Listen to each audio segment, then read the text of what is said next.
అందరికీ నమస్కారం.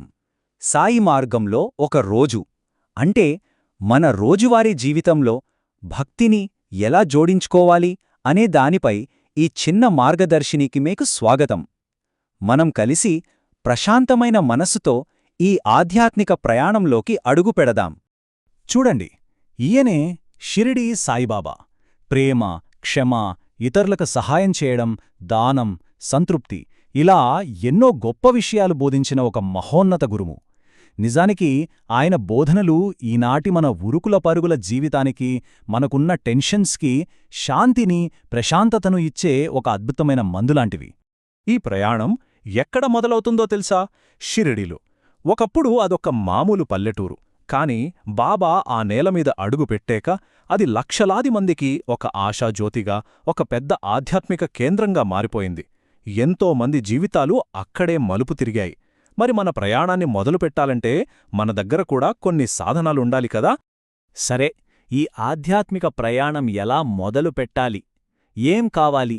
సాయిబాబా ఏం చెప్పారంటే, అంతా కేవలం రెండు ముఖ్యమైన సాధనాలతో మొదలవుతుందట. ఇవి గనక లేకపోతే మన దారి కొంచెం కష్టంగా, గందరగోళంగా అనిపించచ్చు. అవే ఈ ప్రయాణానికి పునాది రాళ్లన్నమాట. శ్రద్ధ మరియు సబూరి. సాయమార్గంలో ముందుకు వెళ్లాలంటే ఈ రెండూ మనకు రెండు కళ్లలాంటివి. చాలా చాలా ముఖ్యం. మొదటిది శ్రద్ధ. శ్రద్ధ అంటే ఏంటి? సింపుల్గా చెప్పాలంటే సంపూర్ణమైన నమ్మకం. ఇప్పుడు చూడండి, మనకు దారి తెలియని చోట ప్రయాణిస్తున్నప్పుడు ఒక కంపాస్ని ఎలా గుడ్డిగా నమ్ముతామో, అలాగే మనం ఎంచుకున్న ఈ మార్గాన్ని, మన గురువుని అంత గట్టిగా నమ్మాలి. అదే శ్రద్ధ. ఇక రెండోది సబూరి. దీని అర్థం ఓర్పు. అంటే ప్రతిదీ జరగాల్సిన టైంకి జరుగుతుందిలే అని నమ్ముతూ ప్రశాంతంగా ఉండటం. ఒక రైతుంటాడు కదా, విత్తనం నాటి అది మొలకెత్తేదాకా ఓపికగా ఎలా ఎదురుచూస్తాడో, మనకి కూడా అలాంటి ఓపిక ఉండాలి. ఆతృత పడకూడదు. ఈ రెండింటి గురించి బాబా స్వయంగా ఎంత అద్భుతంగా చెప్పారో చూడండి. శ్రద్ధ, సబూరి కలిగి ఉండండి. అప్పుడు నేను ఎల్లప్పుడూ మీరు ఎక్కడున్నా మీతోనే ఉంటాను. ఆహా, ఈ ఒక్క మాట చాలు కదా మనకి ఎంత ధైర్యాన్నిస్తుందో. సరే, ఈ శ్రద్ధ, సబురి అనేవి మంచి విషయాలే. కాని వీటిని మన జీవితంలో, మన రోజువారీ పనుల్లో ఎలా భాగం చేసుకోవాలి? ఇప్పుడు చూద్దాం. మన రోజుని సాయితో ఎలా మొదలుపెట్టాలో తెలుసుకుందాం.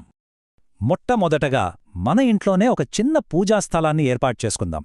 దీనికేమీ పెద్ద ఖర్చు, ఆర్భాటం అవసరం లేదు. కేవలం ఒక శుభ్రమైన, ప్రశాంతంగా ఉండే మూలని ఎంచుకోండి. అక్కడ బాబా ఫోటోగాని, చిన్న విగ్రహంగాని పెట్టండి. ఒక దీపం, ఒక పువ్వు లేదా ఏదైనా పండు, అంతే. మన పూజాస్థలం రెడీ. ఇక మన ఉదయపు పూజ. ఇది కూడా చాలా సింపుల్. ముందుగా ఆ దీపం వెలిగించండి. కళ్ళు మూసుకుని ఒక 2 నిమిషాలు నిశ్శబ్దంగా కూర్చోండి. మనసులోంచి మీకు తోచినట్టు ఒక చిన్న ప్రార్థన చేసుకోండి. ఈరోజు నేను అందరితో దయగా ఉంటాను అని ఒక సంకల్పం చెప్పుకోండి.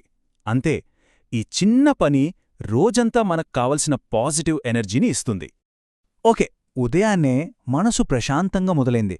మరి ప్రశాంతతను ఆఫీస్కి, మన పనికి ఎలా తీసుకెళ్లాలి? అక్కడ వచ్చే టెన్షన్స్ని, ఛాలెంజెస్ని ఎలా ఫేస్ చేయాలి? ఇప్పుడు దాని గురించి మాట్లాడుకుందాం.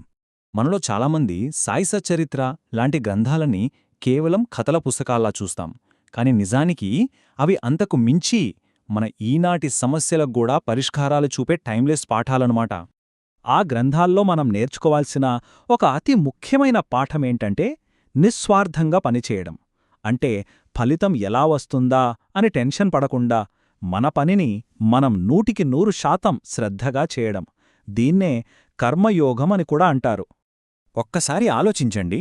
ఈరోజు మీ ఆఫీస్లోగాని, ఇంట్లోగాని రిజల్ట్ గురించి వర్రీ అవ్వకుండా మీ బెస్ట్ మీరు ఎలా ఇవ్వగలరు? ఆ ఫలితాన్ని పూర్తిగా బాబాకి వదిలేసి ప్రశాంతంగా పనిమీద ఎలా దృష్టి పెట్టగలరు? సరే, మన పని చేసే చోట దయగా, నిస్వార్థంగా ఉండటానికి కొన్ని సింపుల్ టిప్స్ చూద్దాం. ఎవరైనా మాట్లాడుతుంటే మధ్యలో ఆపకుండా పూర్తిగా వినండి. ఎవరైనా కష్టపడుతుంటే వాళ్లు అడగకముందే వెళ్ళి హెల్ప్ చేయండి. మీ కొలీగ్ ఏదైనా మంచి పని చేస్తే మనస్ఫూర్తిగా మెచ్చుకోండి. ఎదుటి వాళ్ళని తప్పుగా అనుకునే ముందు వాళ్ల ఉద్దేశం మంచే అయ్యుంటుందని అనుకోండి. చూడ్డానికివి చిన్నవే అనిపించచ్చు, కానీ వీటి ప్రభావం చాలా పెద్దది. ఓకే, రోజంతా గడిచిపోయింది. సాయంత్రం అయ్యేసరికి మనసులో రకరకాల ఆలోచనలు, ఆఫీస్ టెన్షన్లు, ఒత్తిడి అంతా పేరుకుపోతోంది గదా. మరి వీటన్నింటినుంచి బయటపడి మనసుని ప్రశాంతంగా ఎలా మార్చుకోవాలో ఇప్పుడు చూద్దాం. రోజు చివర్లో మనశ్శాంతికి ఒక బెస్ట్ టెక్నిక్ జపం. హాయిగా మీకు సౌకర్యంగా ఉన్న చోట కూర్చోండి. కళ్ళు మూసుకొని నెమ్మదిగా 3 సార్లు గట్టిగా శ్వాస పీల్చి వదలండి. తర్వాత ఓం సాయిరాం ఇలా మీకు నచ్చిన ఒక చిన్న మంత్రాన్ని నెమ్మదిగా మనసులో అనుకుంటూ ఉండండి.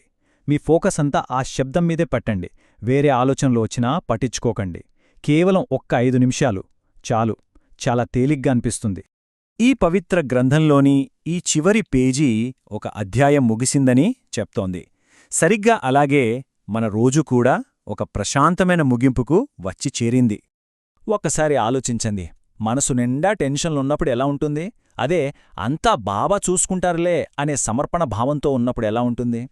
ఒకటేమో పదే పదే జరిగిన వాటి గురించే ఆలోచిస్తూ ఆందోళన పడుతుంది. మరొకటేమో జరగాల్సింది జరుగుతుందిలే అనే నమ్మకంతో ఉంటుంది. ఒకటి ప్రతీది కంట్రోల్ చేయాలనుకుని అలసిపోతుంది. రెండోది ఆ స్వేచ్ఛలో శాంతిని పొందుతుంది. తేడా గమనించారు గదా? ఒక విషయం గుర్తుంచుకోండి, మనం ఇవాళ మాట్లాడుకున్నవన్నీ ఒక అందమైన, మన జీవితాంతం కొనసాగే ఆధ్యాత్మిక ప్రయాణంలో కేవలం మొదటి అడుగు మాత్రమే. ఇది ప్రారంభం మాత్రమే. ముగించే ముందు మీకోసం ఒక్క చిన్న ప్రశ్న. రేపు మీ రోజులో మీరు ఆచరించబోయే ఒక చిన్న శ్రద్ధకు సంబంధించిన పని ఏంటి? లేదా చూపించబోయే ఒక చిన్న సబూరి, ఓర్పుకు సంబంధించిన చర్య ఏంటి? ఒక్కసారి ఆలోచించండి. ఓం సాయిరాం.